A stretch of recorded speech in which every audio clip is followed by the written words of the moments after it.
आपण प्रतिभा चुरी ह्या ज्या प्रगतशील शेतकरी आहेत त्यांच्याकडे आपण क्षेत्र भेटीसाठी आलेलो आहोत. त्यांच्याकडनं जाणून घेणार आहोत त्यांच्या शेतीसोबत त्यांनी पूरक व्यवसाय कोणकोणता करतात.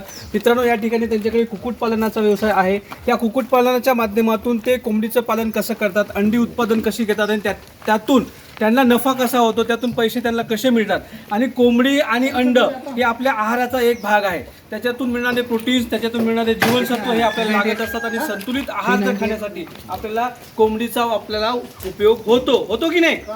आणि कोंबडी मिळतात कुठून, आपल्या घरी तयार होतात का सगळ्यांच्या? नाही. आणि एवढी असंख्य लोक आपल्या आजूबाजूच्या परिसरामध्ये राहतात. पण सगळ्यांना पुरवठा करण्यासाठी व्यावसायिक तत्वावर काही बिझनेस करणारी लोक आहेत. त्यापैकी चुरी मॅडम आहेत, त्यांच्याकडे आपण आलेलो आहोत. त्यांच्याकडे जाणून घेऊया. चुरी मॅडमला विनंती करतो की त्यांनी कुक्कुटपालनाचा आम्हाला थोडक्यामध्ये मुलांना व्यवसाय कसा चालतो ते सांगावं. हे कुक्कुटपालन दोन गोष्टीसाठी होतं. एक विष्ठा, त्यांची घाण, ते सेंद्रिय खत आहे की त्याचा आम्ही उपयोग करतो. त्या ठिकाणी तुम्हाला दिसेल की खालच्या बाजूला लाकडी फळ्या साफ करता येते आणि ते काढून घेतलं जाते, विष्ठा. आणि दुसरं म्हणजे अंडी उत्पादन. शेतकऱ्याला फक्त शेतीवरती अवलंबून राहता येत नाही मुलांनो, त्याला पूरक उद्योग असले पाहिजेत. आता तुम्ही जर पाहिलं तर अतिशय भक्कम म्हणजे बाहेरून कोणत्याही प्रकारे त्या प्राण्यांना, रात्रीच्या पक्ष्यांना त्रास होणार नाही असे पिंजरे बांधलेले आहेत हे. आणि मात्र त्याचा जो बेस आहे खालचा, तो तुम्ही बघितला तर तो लाकडी आहे. कारण की तो वेळच्या वेळी स्वच्छ पण केला पाहिजे. आणि कोंबड्यांना उभं राहायला मध्ये दांड्या केलेल्या आहेत. कारण कोंबडी हा पक्षी आहे, त्याला वर उभं राहायला आवडते, त्याला खाली नाही. त्यामुळे तिथे त्यांना तशी रचना केलेली आहे वरती उभं राहण्यासाठी. आणि दोन गोष्टी मी सांगितल्या, एक म्हणजे त्यांची विष्ठा आणि दुसरं कोंबडीचा मांस नाही, शेतकऱ्याला पाहिजे अंड. आपण अंडी उत्पादनासाठी ह्या कोंबड्या पाळतो.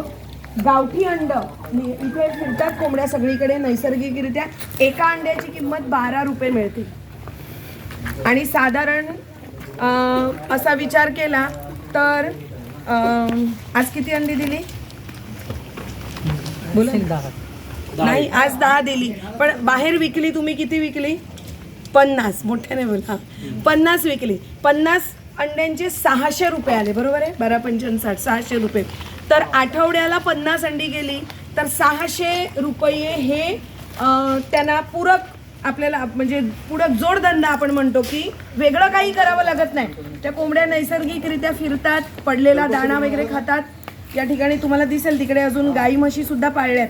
त्यांना दाणा दिला जातो रोज. तर त्यांचं जे पडलेलं असते ते कोंबड्या खातात. तिथे शेण पडते, शेणामध्ये छोटी पाखरं असतात, ती कोंबड्या खातात. आणि नैसर्गिकरित्या तर साधारण आठवड्यातून आमची 250 ते 300 अंडी गेली तर 3600 रुपये महिन्याचं ह्याचं उत्पादन आहे. आणि साधारण 55 पक्षी आपल्याकडे आहेत, याच्यामध्ये राहतात, लहान मोठे. म्हणजे महिनाभरामध्ये साधारणपणे तुम्हाला अंडीचं उत्पादन किती मिळतं? 3,500 प्लसच. 3,500 रुपयांपेक्षा जास्त एवढं उत्पादन आपल्याला ती आम्हाला मिळते ना, विष्ठा फ्री मिळते. आणि ते नैसर्गिक खत आहे. मात्र रोख रुपये 3,500 रुपये एक महिन्याला आपल्याला मिळतात. जोडधंदा, काहीही इन्व्हेस्टमेंट करायची नाहीये. बघा मित्रांनो, यांच्या वाडीमध्ये चिकूचे आहेत आणि त्यांची जी गुरं पाळलेली आहेत त्यांच्यामुळे त्यांच्या गुरांच्या विष्ठेमधून जी दाणी असतात, जी जीवजंतू असतात किंवा आजूबाजूला परिसरात त्यांच्या वाडीमध्ये असलेले जीवजंतू खाऊन नैसर्गिक पद्धतीनं अंडी उत्पादन करून घेतात. त्याच्यात खर्च काही जास्त नाही, तरी त्यांना महिन्याला 3,500 रुपये या कोंबड्यांपासून अंडीच्या उत्पादनापासून मिळतात.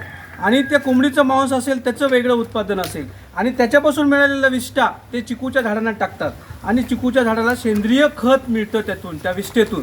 आणि चिकूचं उत्पादन पण त्याचा चांगला फायदा होतो. म्हणजे अशा दुहेरी पद्धतीनं विद्यार्थी मित्रांनो या शेतकऱ्यांना फायदा होतो. थोडंसं डोकं लावल्यानं आपल्या आहे त्या 10-12 एकरमध्ये वर्षाकाठी भरपूर उत्पन्न मिळून घेऊ शकतात. अशा पद्धतीच्या शेतकऱ्यांना आपण भेटूयात आणि आता त्यांचं अर्थकरण कसं चालतं त्याच्याबद्दलची आपण छानपैकी माहिती घेतली. पुढे आपण दुसऱ्या प्रोजेक्टला त्यांच्या भेट देऊया. चला, थँक्यू. तर मित्रांनो, आत्ताच आपण प्रतिभाताई चुरी या आजींकडे कोंबडी उत्पादन कशा पद्धतीने करायचं आहे आणि कोंबड्यांपासून कोणत्या प्रकारचं आपल्याला उत्पन्न मिळू शकतं याच्याविषयी अशी सुंदर अशी माहिती त्यांच्याकडून जाणून घेतलेली आहे.